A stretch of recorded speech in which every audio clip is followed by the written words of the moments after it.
오늘 말씀드릴 이야기는 조금 가벼운 얘기입니다. 가볍다면 가볍고 무겁다면 무거운 건데요. 우리가 사는 것과 일반 사람들이 삶과 내 삶이죠. 그리고 불교와의 관계를 한번 역사적으로 조명을 한번 해보는 시간입니다. 그래서 편의상 제가 오늘 주제로 잡은 것이 인도에서 불교는 왜 국교가 되었을까? 그리고 인도에서 이슬람 침입 이후에 불교는 왜 사라졌을까? 흔적도 없이 사라지거든요. 그래서 그런 것을 주제로서 한번 다뤄보려고 합니다. 서기전으로 해서 한 600년대죠. 그러니까는 서기전 500년대 말 이때쯤에서 부처님이 태어나셨습니다. 그래서 서기전 544년에 인멸을 하셨으니까 부처님께서 태어나셔서 부처님이 되셔서 그 다음에 열반에 드셨습니다.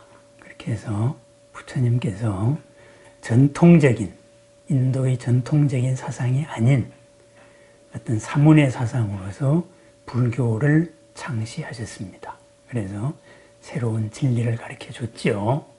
그래서 많은 사람들이 불교를 진리로서 받아들였습니다. 그 당시가 어떤 때냐 하면은 인도가 여러 국가로 나누어 있을 때 통일 인도가 이루어지기 이전입니다. 그래서 우리 부처님께서 태어나셨던 가비라국 같으면은 왕이 윤번제로 순서제로 돌아가는 이런 저거였고, 또 어떤 지방에서는 공화정도 있었고, 어떤 데서는 이제 왕이 없이 귀족연합도 있었고, 또 어떤 데서는 강력한 어떤 전제군주도 있었고, 이렇게 다양한 왕들이 있을 때입니다. 이렇게 다양하게 있다가 보니까 사상도 다양할 수가 있어서 그 가운데 우리 불교도 생길 수 있었습니다. 어쨌든 그렇게 해서 이 부처님의 가르침에 대해서 그 당시 서로 적대적인 왕들끼리도 귀의했습니다. 그래서 하나같이 부처님께 약속을 한 것은 부처님의 제자들에 대해서는 해방부다. 계급의 해방구. 이렇게 돼서 카스트 제도가 부처님 교단에는 인정되지 않았습니다. 그리고 부처님 교단이 전파가 된 경로를 학자들이 추적해 보면은 주로 상인들의 경로를 따라가지고 퍼졌습니다. 부처님의 이동 경로도 보면은 상인들이 다니던 길, 그렇게 해서 북부 인도에서 중인도 또 서북 인도 지역까지 그 강을 건너고 하는 길들이 전부 거래를 하는 상인들의 길입니다. 이 말은 또 무엇이냐? 상인들을 통해서 불교가 퍼졌다. 이렇게 봐도 되는 겁니다.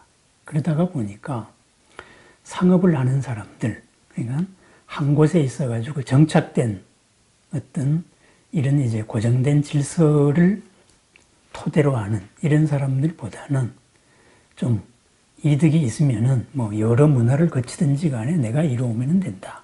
이러는 좀 개방적인 사고를 가진 사람들, 이런 사람들이 불법을 많이 전했습니다. 그리고 부처님 법은 거기에 맞게 모든 사람은 부처가 돼야 되는, 그리고 근본적인 평등을 주장했던 거지요. 그런데 농경지 지역을 중심으로 해서는 카스트 문화에 들어가 있었죠. 어쨌든 이러한 이제 개방적인 것이 불교의 좀 특징이다 이랬습니다. 그래서 이런 개방성을 살려서 왕들도 그런 카스트의 예외를 인정해 줬던 거죠. 그런 다음에 그래서 불교가 이리저리 이제 딴 종교들하고 같이 공존을 하면서 점점 세력을 넓혀오다가 인도 역사상에 어마어마한 사건이 하나 생깁니다. 그것이 무슨 사건이냐? 서쪽에서 알렉산더가 쳐들어온 거예요. 알렉산더. 마케도니아에서 시작해가지고 그리스를 다 잡아먹고 마침내 동쪽으로 해서 페르시아 다 잡아먹고, 그리고 세상 끝까지 가보자 이러고서는 인도까지 쳐들어왔습니다. 알렉산더가. 알렉산더에 대한 소문은 인도 전체에서 듣고 있었으니까 인도 전체에서 16나라들이 이거 살자. 그래서 16국의 연합군대가 이제 인더스강에서 알렉산더 군대하고 마주쳤습니다. 그 말은 무슨 말이냐. 그 당시에까지도 인도는 통일제국이 아니었다. 이런 말입니다. 다양한 문화들이 함께 공존하고 있었다. 이런 말입니다.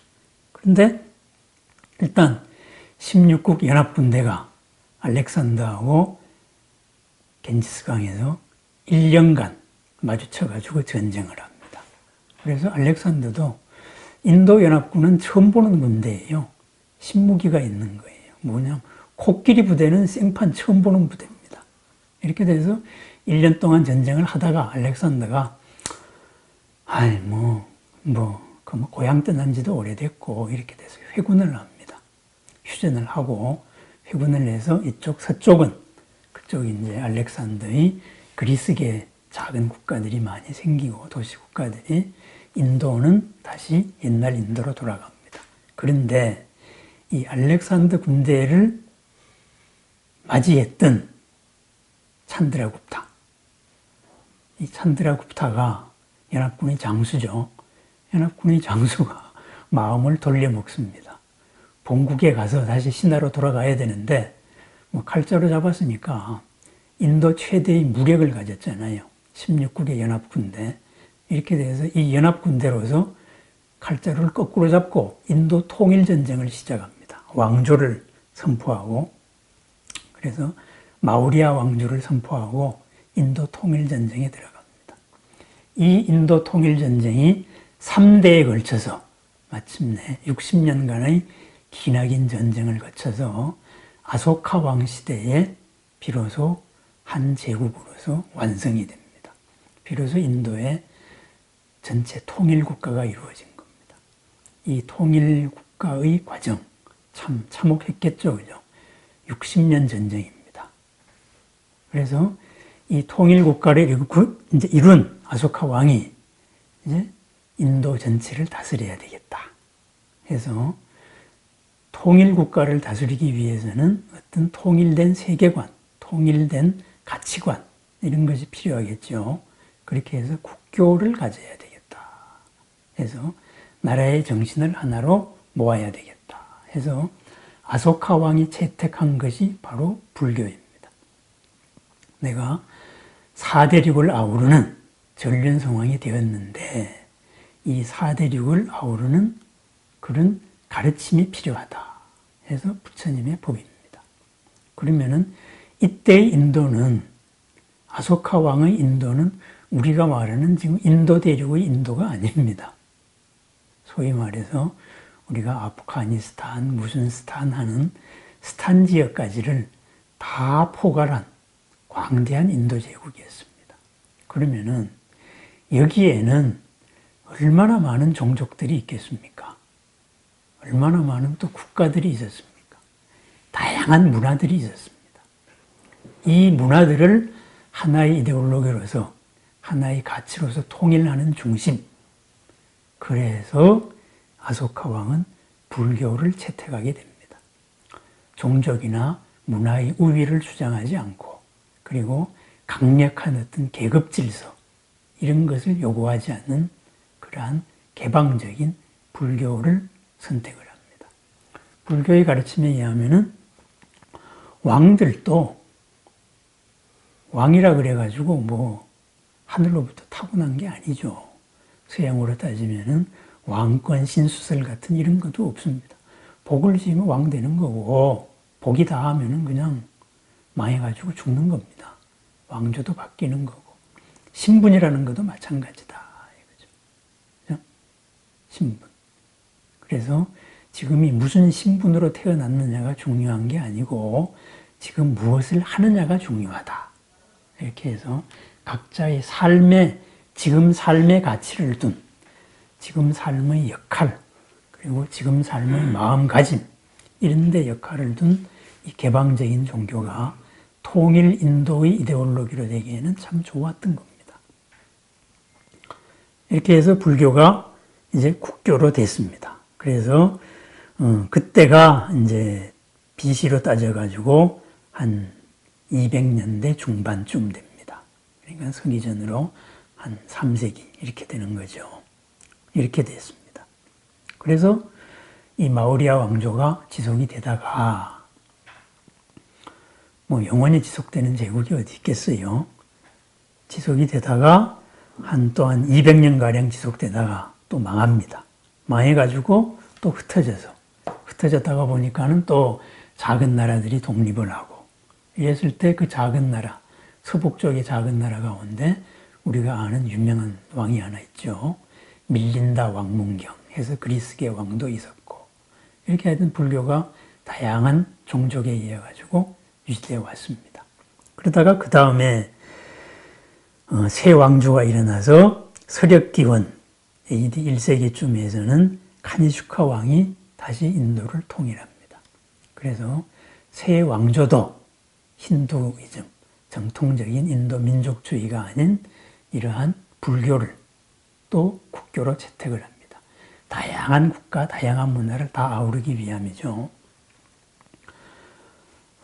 이렇게 해서 이 왕은, 카니슈카 왕은 좀 인도 서북 쪽에서 큰 세력을 얻었기 때문에 이 왕은 대승불교를 이번에는 받아들입니다. 그렇게 해서 이미 어떤 수행자 중심의 어떤 수행 중심, 이거보다는 대승불교, 이것을 받아들여가지고 인도의 중심 사상으로 삼습니다. 국교가 되었다는 것은 뭐냐? 나라의 중심 권력이 딴 종교도 보호했지만은 그쪽으로 향했다, 이 말입니다. 그쪽으로 향했다는 건 뭐예요? 거기서 인정받으면 출세한다, 이런 말입니다. 고려시대에 불교가 국교가 됐잖아요. 그러다가 보니까 왕의 스승이 승려가 되는 겁니다. 국교의 지위란 건 그런 겁니다. 그러다가 보니까 국교가 되다가 보면은 일단 그 나라의 모든 지식인은 그쪽 공부를 해야 되는 겁니다. 그래야 나라 전체를 하나로 아우를 수가 있으니까. 그래서 이때까지가 이제 불교가 국교였던 시대입니다. 이러다가 이 쿠샨 왕조가 망합니다. 또 망합니다. 이러고 이제 여러 또 이민족도 들어오고 여러 이렇게 잡다하게 인도 역사가 벌어지다가 서력기원으로 이제 300년대 중반이죠. 뭐 여기서도 또 이제 찬드라굽타입니다. 찬드라굽타라는 사람이 앞에도 마우리아 왕조에서도 있었고 지금 여기에서의 굽타 왕조를 여는 사람도 찬드라굽타 1세인데 이름이 같죠. 이 사람이 다시 굽타 왕조를 세우고 그리고 인도를 통일하기 시작합니다. 그래서 통일했습니다.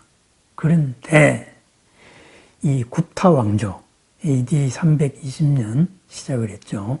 굽타 왕조를 일으켰는데 굽타 왕조는 중심 이데올로기로서 불교를 버립니다. 중심 이데올로기가 힌두교가 됩니다. 정통적으로 인도에서 내려왔던 아리안에 의해 가지고 내려왔던 인도 문화죠. 이 말은 무슨 말이냐? 이때부터 인도 민족주의가 싹 텄다 이런 말입니다.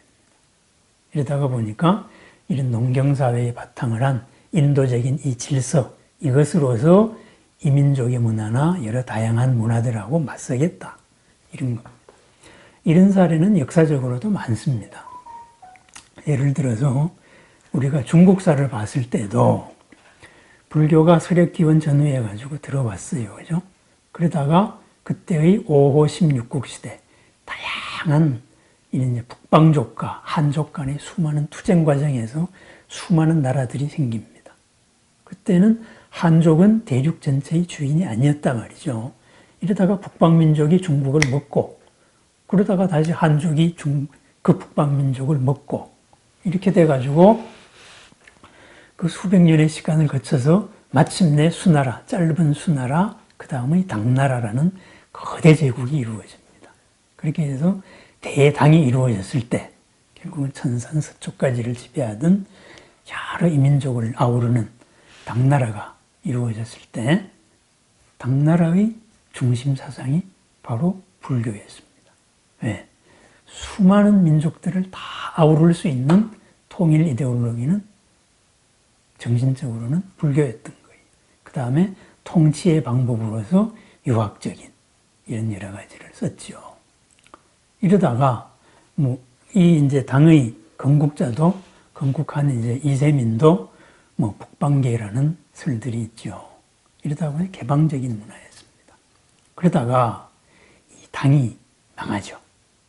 당이 망한 다음에 일어난 데가 뭡니까? 송나라거든요. 송나라는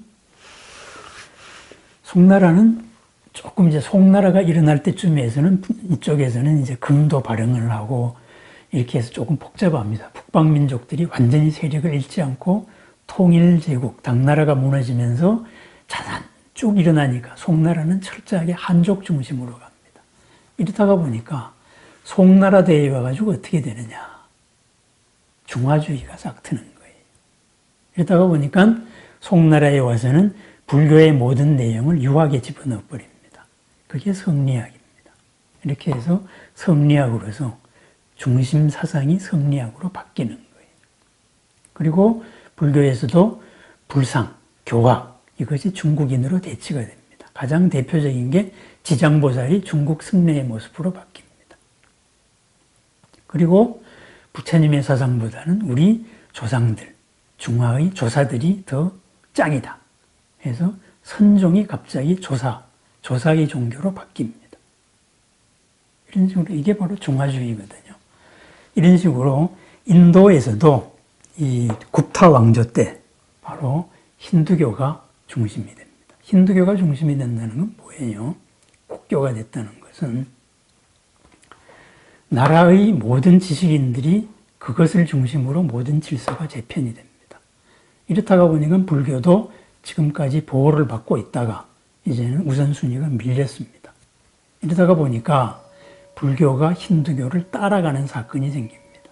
살아남아야 되거든요. 이렇게 되다가 보니까 불교가 나중에 점점 밀교화됩니다. 힌두교는 또 어떻게 되느냐. 인도의 지식인들이, 힌두적인 지식인들이 지금까지 한번 생각을 해보세요. 부처님 돌아가시고 나가지고 서력기원으로 300년 때까지 거의 800년간 국교의 자리를 가져왔던 이 불교를 무너뜨리고 힌두교가 중심이 됐거든요.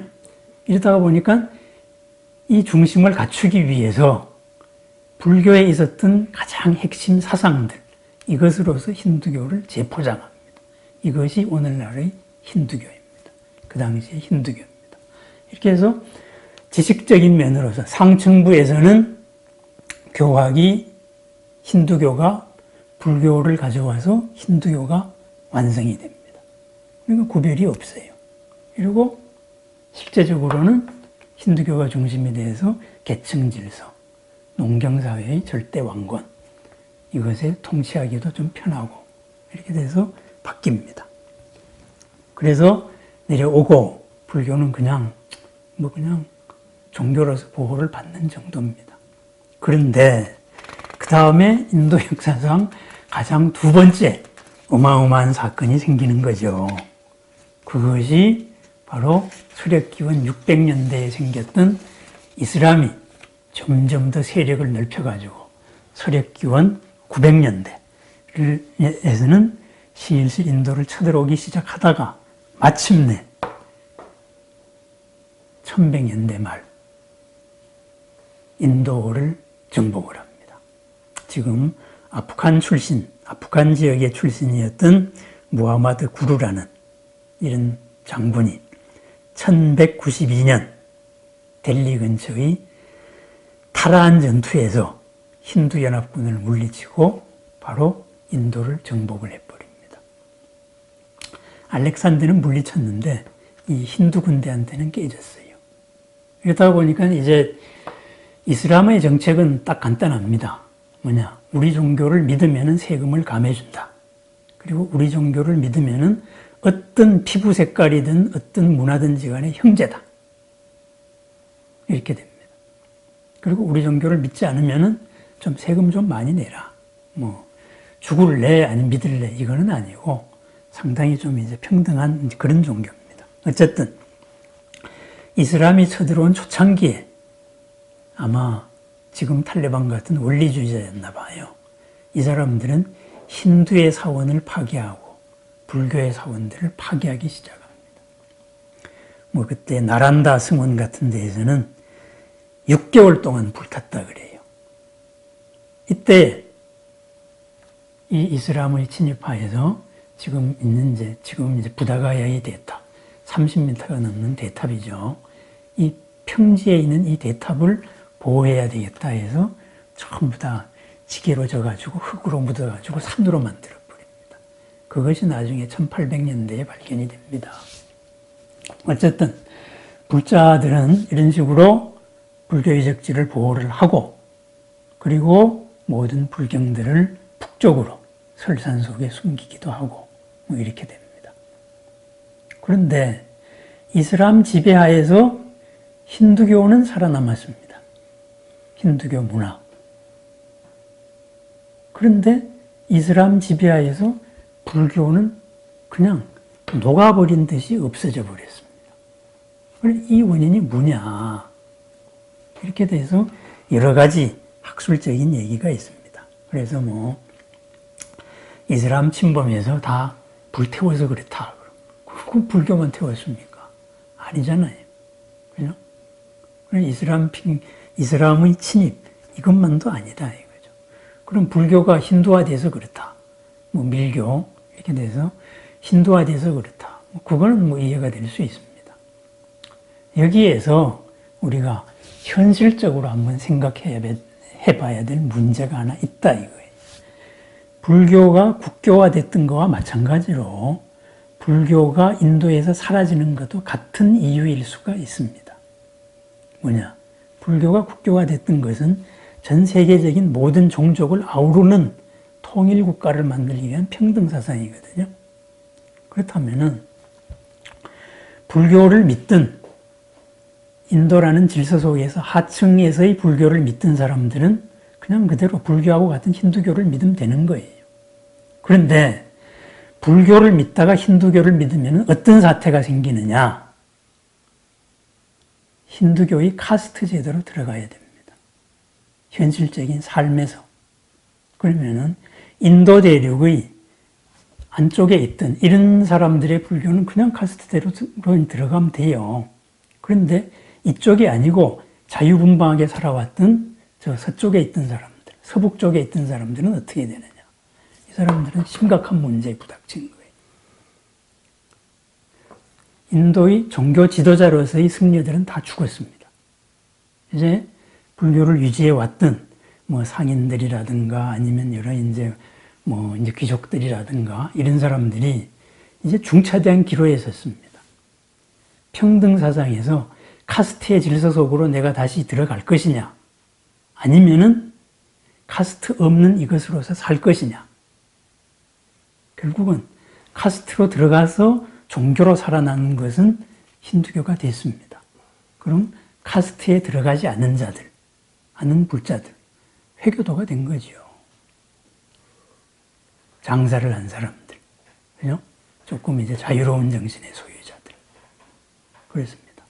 지금 인도에서도 20세기 인도에서도 같은 일이 벌어졌습니다. 암베드카르라고 초대 인도의 대통령이죠. 암베드카르는 불가촉 천민 출신입니다. 그래서 영국의 의도적인 정책에 의해 가지고 발굴을 해서 그런 이제 높은 지위까지 올라갔습니다.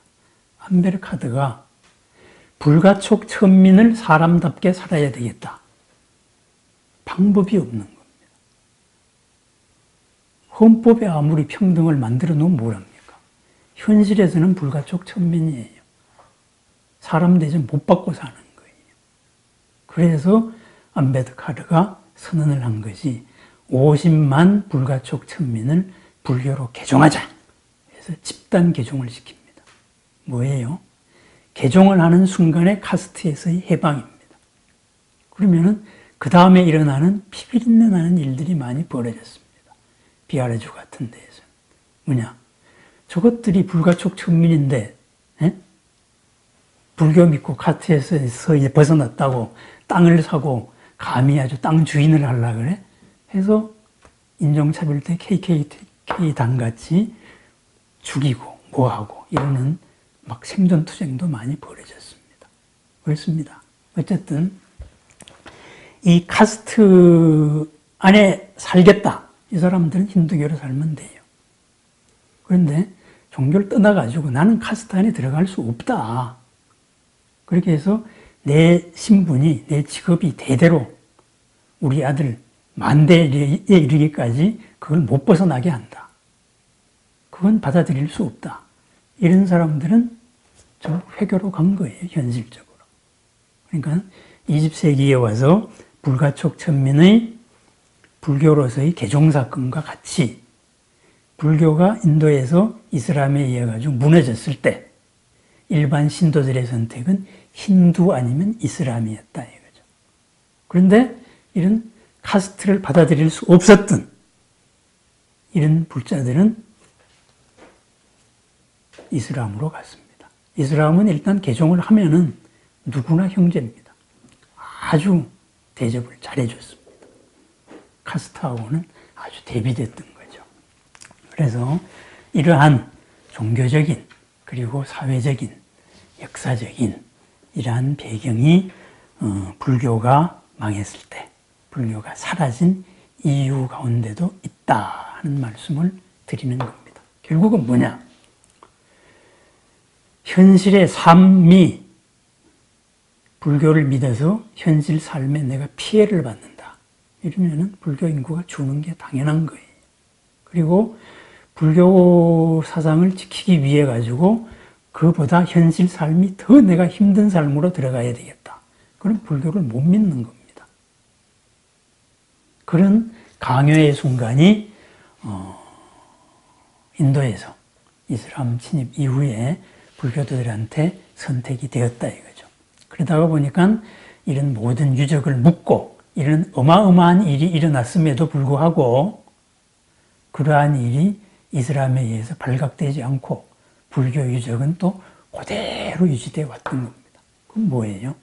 그러한 불교 유적을 보호를 하고 거기에 어마어마한 노력을 기울였던 인도에 남아있던 사람들, 아무도 이슬람에 찔리지 않았던 사람들, 그 사람들이 이슬람이 되었을 수도 있다. 우리가 이런 과정에서 한번 봤습니다. 그래서 종교라는 것도 어떤 이제 역사 속에 존재다가 보니까 종교는 일반 신도들이 욕망의 바탕을 두고 있습니다. 그래서 기도의 중심을 두고 있습니다. 그 다음에 이 기도의 상층 구조에, 상부 구조에 이러한 신학이 벌어지고 불교학이 벌어지고 여러 교파가 벌어집니다. 그래서 상층부로 올라가기 위해서 내가 더욱더 내가 아는 불교가 최고야. 내가 아는 기독교가 최고야. 이것이 이해관계가 맞아질 때는 여러 가지 종파가 나눠지고 이럽니다. 이거 전체가 흔들릴 때는 다른 선택이 있을 수도 있다. 이런 거죠. 그래서 불교사를 바라보는 이런 면을 한번 봤습니다. 그러면은 이러한 두 가지 사건이죠. 불교가 국교가 됐던 이유, 그리고 국교가 국교에서 안 되고 사라진 이유. 여기에서 우리 현실의 불교적인 생활은 뭐가 되겠습니까? 결국은 불교에서의 무슨 교학, 고상한 교학, 이것이 중요한 것이 아니다. 현실적인 삶이 중요한 것이다. 그래서 과연 그러한 가르침으로서 내가 행복하냐, 내가 이로우냐, 그리고 남도 이로우냐, 같이 살 수 있느냐, 편하냐, 이러는 그겁니다. 무엇을 위해서 희생해라, 이런 것이 아니다. 이거죠. 지식이라는 게 역사 속에서 보면은 욕망의 포장인 경우가 많습니다. 그리고 우리가 사는 세상은 바로 욕망의 세상, 욕계 세상입니다. 그래서 이 욕계 세상에서 우리는 부처님의 가르침으로서 현실을 어떻게 살아갈 것이냐, 이롭게 평안하게 살 것이냐, 이 발 딛고 있는 현실의 삶, 오늘의 삶에 더 중점을 두어야 된다. 이런 겁니다. 불교라는 이름으로 남을 괴롭게 해서는 안 된다. 스스로를 괴롭게 해도 안 된다. 그런 말씀입니다. 빛나는 하루, 즐거운 하루, 보람된 삶과 가르침이 하나 된 나도 이롭고 남도 이롭고 나도 평안하고 남도 평안한 나날을 축원드립니다. 감사합니다. 선제불안의 동영상들에는 도반 보살들의 아름다운 원력과 그리고 보살행과 동참 공덕이 함께하고 있습니다. 오늘 이 영상에는 언제나 어디서나 하나이고자 하고 언제나 어디서나 이로움의 근원이고자 하는 원통거사님 김광수 법사의 원력과 보시 공덕이 함께 하고 있습니다. 원통, 바로 관세음보살을 말합니다. 어디에서 봐도 하나인 완전한 보살이, 그리고 어디에도 모든 것에도 이르는 이로움과 평안함, 그 주인공의 길을 걷고자 하는 아름다운 보살입니다. 원통 김광수 거사의 원력과 보시행과 보살행을 찬탄드립니다. 59번대 이 인연 공덕이 온 법계에 들어와서 인연이 있고 인연이 없는 모든 존재들, 모든 생명들이 이롭고 평안하고 행복하고 안락하고 뜻하는 바 모든 일이 뜻보다 더욱더 훌륭하게 이루어지기를 부처님 전에 축원드립니다. 아울러 원통 김광수 거사님의 건강과 평안과 보람과 행복을 축원드립니다. 감사합니다.